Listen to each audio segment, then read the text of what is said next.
I left Christianity, fundamentalism, and religion, I realized that churches teach its members to read the Bible, but statistics show that only or less than 1 in 5, approximately 19% of Protestant churchgoers read the Bible daily outside of Sunday.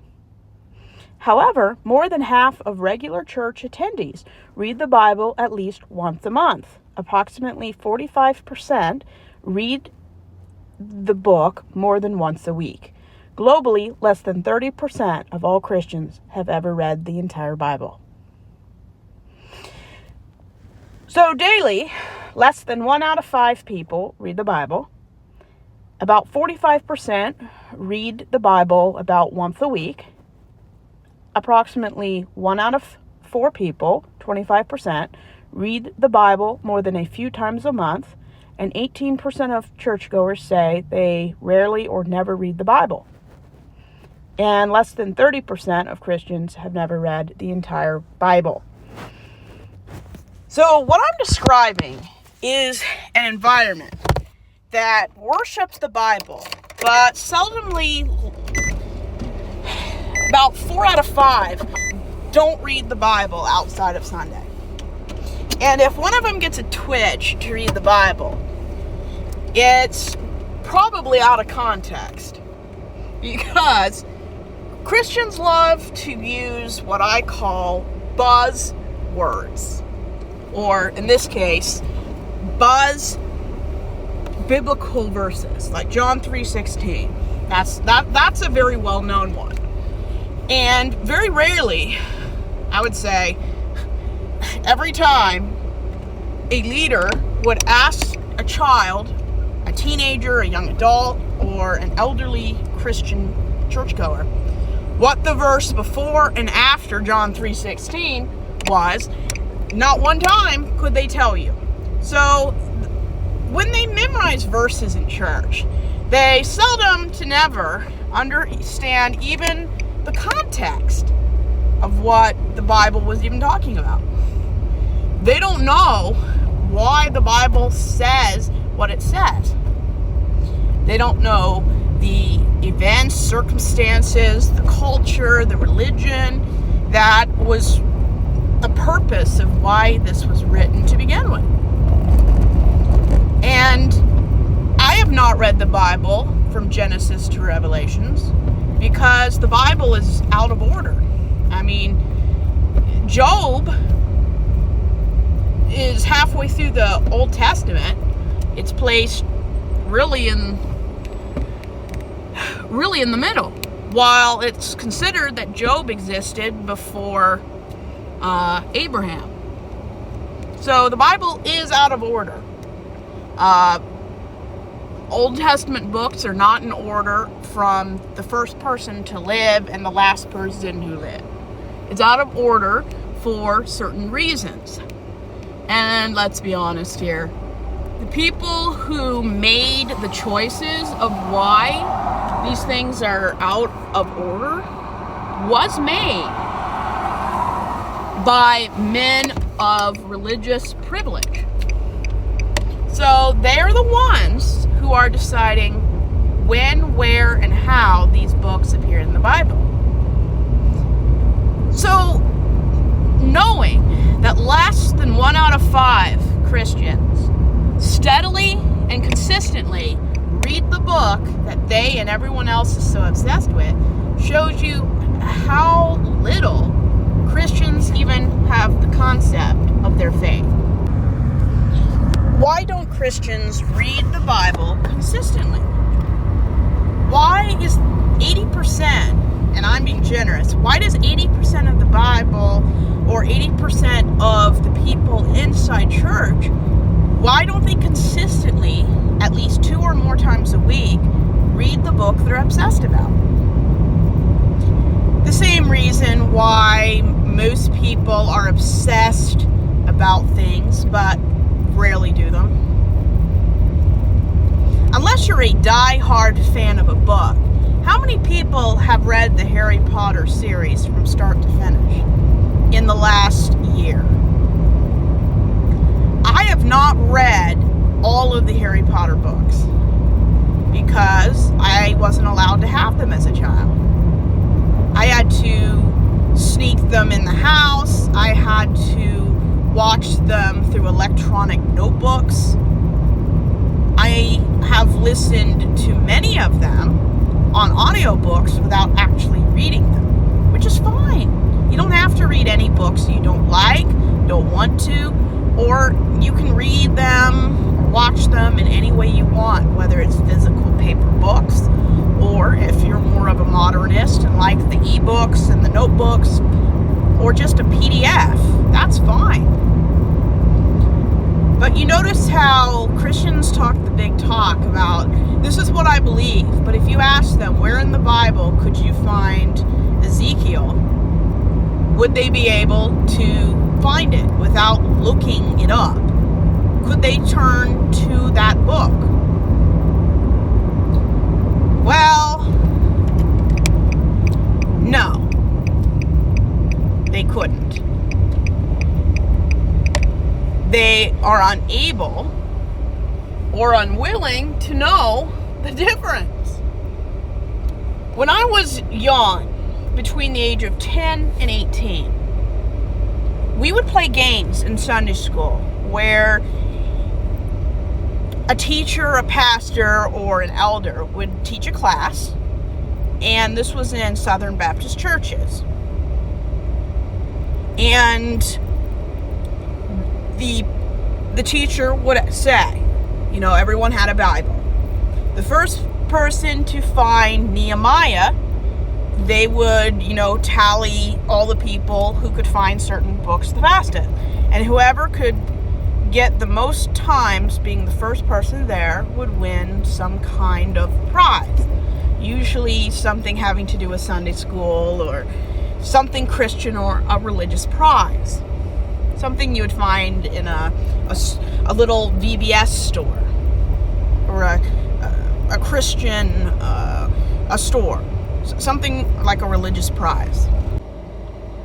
And every time we would have to find a book in the Bible, just for fun, to get kids to enjoy reading the Bible and learning about biblical and religious Jewish history. It was just something fun to do. Every time the teacher would ask where, especially in the Old Testament, where Nehemiah or Ezekiel was, nobody could find it but me.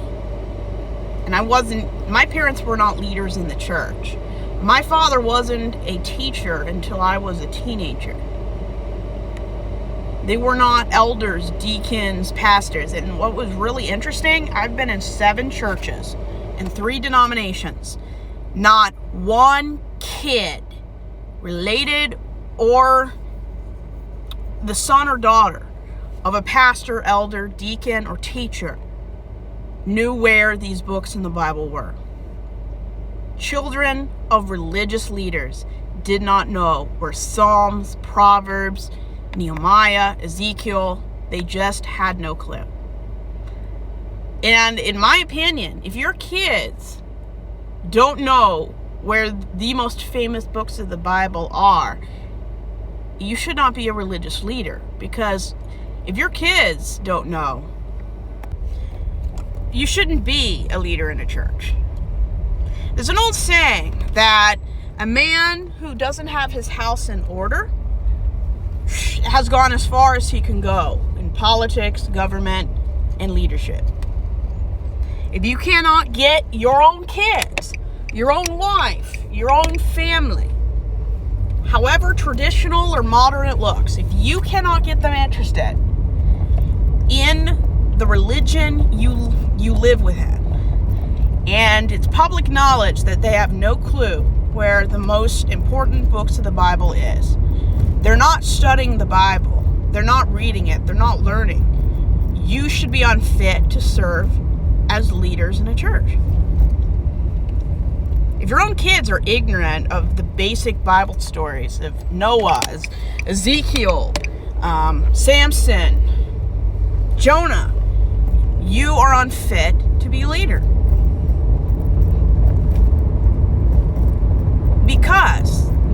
is out of order. And I'm not saying indoctrinate your kids. But the kids who should know the most about the Bible are the leaders of the church, their family. They should know. They should be the most adamant, consistent servants in the Word. And if a leader can't get his own kids interested in the Bible, reading it daily, weekly, yearly, they are unfit to be spiritual leaders. Because if your own kids don't know the basics of the Bible and haven't a clue what and how things work in the Bible, they don't even know about King David and Samson, you're showing the entire church your kids don't understand. What kind of leader are you if your own kids aren't excited about the Bible? And this is a theme that goes on in 7 churches. The most ignorant, uninformed kids in a church.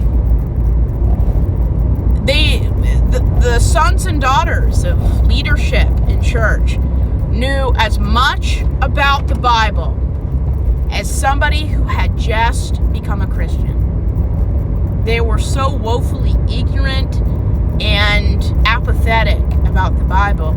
If you ask them about King David, what country did he rule over, they would say Israel. No. King David was king of Judah, not Israel, not for many years later. They could not list 5 kings of Israel. They could not list 3 Israel leaders. They don't know where things are in the Bible. And going to church for 25 years, being in churches on average 7 years, they never showed any progressing of information. 7 years. They still didn't know who these people are. They didn't know where their story was, and there was no spiritual growth or additional knowledge learned.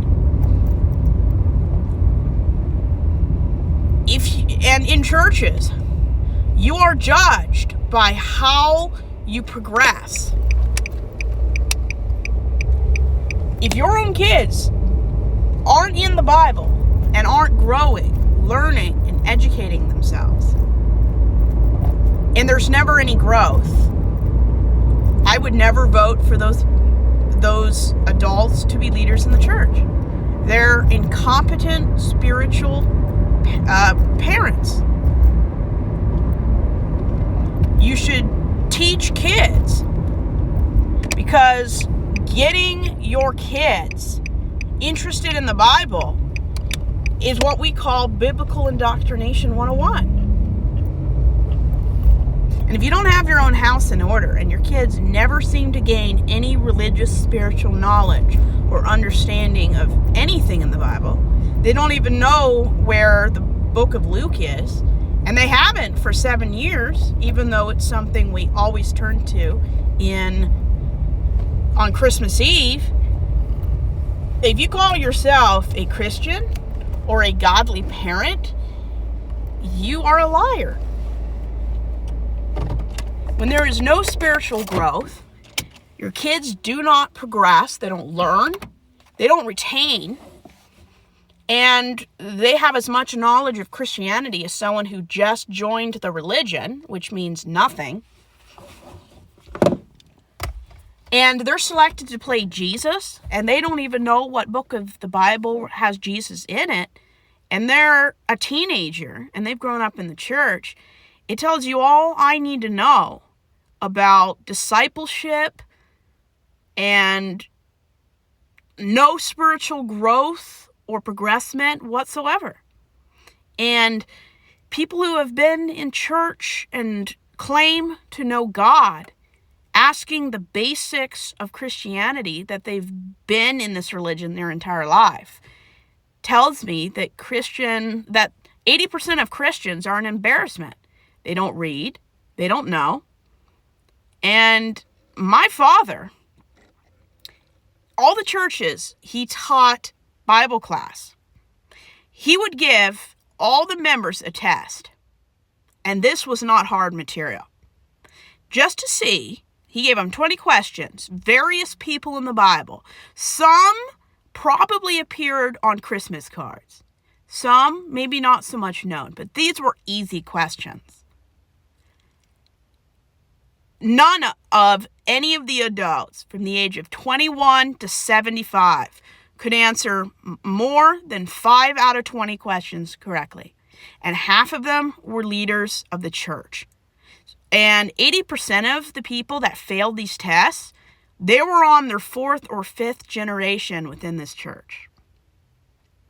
The woeful ignorance among Christians of their basic theology, biblical history, or just they don't care, but they give the image that they're a spiritual person and have never read the Bible, and they never mature in their religious ideology, they're a liar.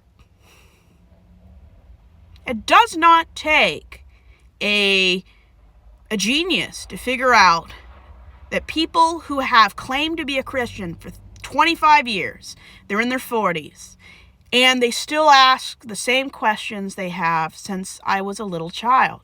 And they never ask any religious questions that show that they are growing.